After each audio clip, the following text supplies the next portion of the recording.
Let's talk about Japan.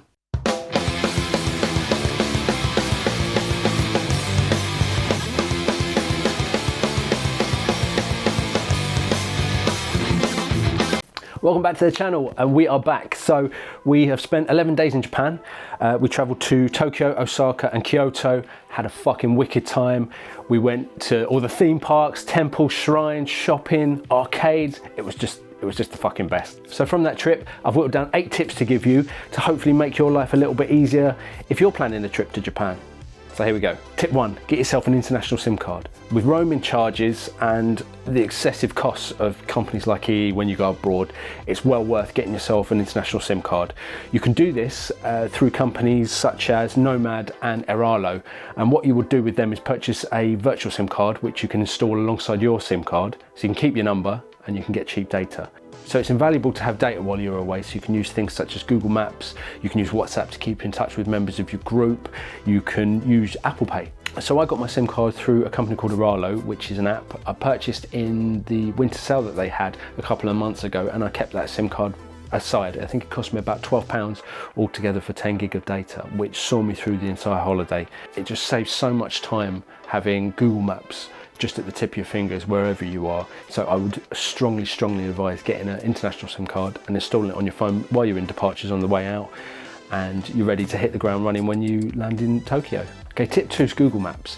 So what I do when I go away is I create a Google map for the area that I'm staying, and I will note down all of the different places that I want to visit. So for Tokyo, for example, I had 60 different places around Tokyo, including restaurants, places of interest, temples and shrines, so that wherever we were in the city, we could see what was closest and go and do that. And that was particularly handy for vegan restaurants and tube stations. So I had everything in a map, so I could just have a look what was close to us, click, and our directions were available, or I could sort out directions before we left in the morning really simply and really easily. And if we run out of ideas, we've got this big list of things that we can do. So definitely create a map before you go. But what I'll do is I'll share my maps below so you can take a look and you can see what we did. And if there's anything of interest there, you can pinch it. Tip number 3 is money. This includes cash and cards. So Japan seems to be quite a cash-centric society. Most places, well, everywhere will take cash, but some places will take card as well. So convenience stores, etc. will take card, and at the ATMs. So I changed up some pounds into yen, so I had about £200 worth of yen ready for when we arrived. So I use a Revolut card, which is a free debit card, but you can keep different currencies on the same card. So here in the UK, I'll tap it and it will pay in pounds. And when I'm in Japan, I'll tap it and it will pay in yen. It's a really good card for travel, no matter what country you're going to. I've used it in lots of different countries. It just works, and it's really good. It's a free card. All you need to do is apply for it like you would for any other bank account like Monzo, for example, and you can use it in multiple countries. So I'd really advise getting a Revolut card or something similar for when you're traveling. Tip number 4 is landing cards. So when you arrive in Japan, you have to fill out a landing card for immigration and also one for customs. You can do this on bits of paper that are hanging around in the arrivals, or you can scan the QR code that's dotted around and fill out both forms on your phone, and when you get to the different desks, so immigration and customs, they'll just scan the QR code. It's so much quicker, it's so easy to do, and you can do it while you're queuing. You don't have to stop, you don't have to find a pen. I'd really advise doing that rather than doing the paper ones. If you want to do the paper ones, please do, but if you've got your SIM card loaded, then you can get onto the website when you scan the QR code, and it's just the quick way to do it. So tip number 5 is get yourself a Pasmo passport. So the Pasmo cards is the equivalent of an Oyster card if you're used to using those in the UK. You can get a Pasmo passport which is specifically for tourists. Now this one you don't have to put a deposit down on the card, so you pay 1,500 yen, which is the equivalent of about £7.50 for the card, and you get 1,500 yen for travel. I think the standard Pasmo cards, you put a 500 yen deposit down, which you get back when you give the card back, but with the Pasmo passport, it all goes onto the card. So it works in the same way as Oyster cards, where you would top up. So you can go to any machine in any train station, put your Pasmo card in, select how much money you want to top up, put the money in, and it tops it up for you. It's really straightforward and really easy. All the machines are multi-language, so you can select English to make things easy, but it's so straightforward you could do it in Japanese.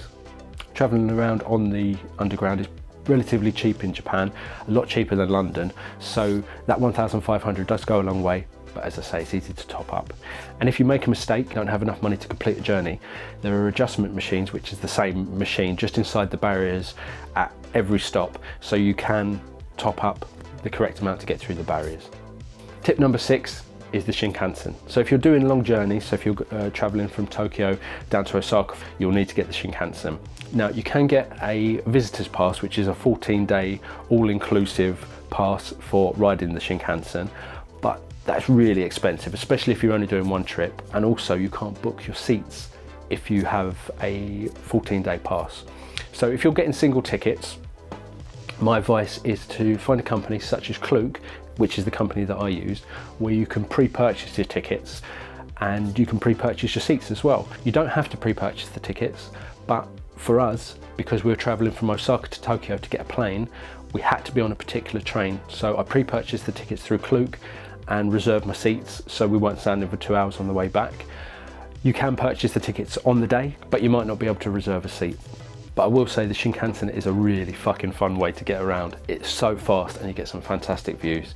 We got an awesome view of Mount Fuji on the way back. So if you're coming back up from Osaka to Tokyo, try and sit on the left side of the train. So tip number 7 is theme parks. So while we were in Japan, we went to a couple of theme parks. We went to Universal and we went to the Disney Resort.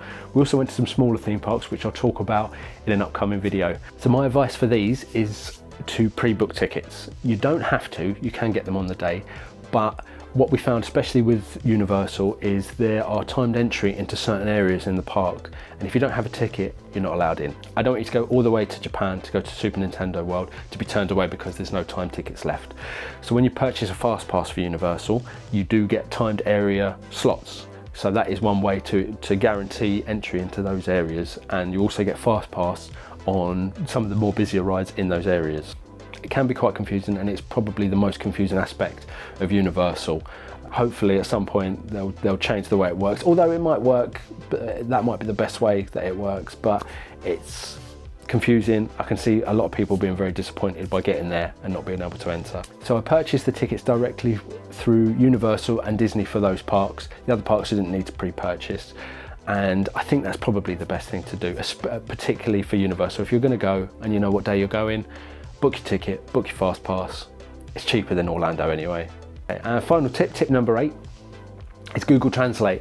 So Google Translate is absolutely fucking awesome, and it is probably one of the most valuable things you can have when you're traveling to any country that doesn't speak your native tongue. You can scan text and it will translate it for you. You can speak into it and it will translate it for you. You can write some text and it will speak it out loud for you. It is phenomenal. I've used it in different countries, but Japan was probably the most I've used this actual app, and it is just fantastic. It saves so much hassle. You can double check what you're about to say. If you know what you're going to say but you're a bit unsure about how you're phrasing things, you can double check it using Google Translate. At the train station, you can listen out for announcements and you can record announcements and it will translate it for you. It is just one of the best things that you can have when you go away. My top 3 things to have is Google Translate, an international SIM card, and Google Maps. So there you have it. They're my tips for going away to Japan. There are loads more things that we could talk about, but they are the key things. And I think if you get those in order, you'll have a fantastic trip from the minute you land to the minute you leave. Thanks for watching. Hope you've enjoyed this one. I hope it's been helpful. If you've got anything to add, or if you have got any questions, please just pop it down in the comments below. Like, share, subscribe, do all those things, all the things you're supposed to say.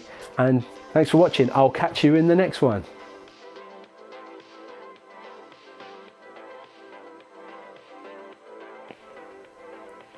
Tip number 7, that's a 6.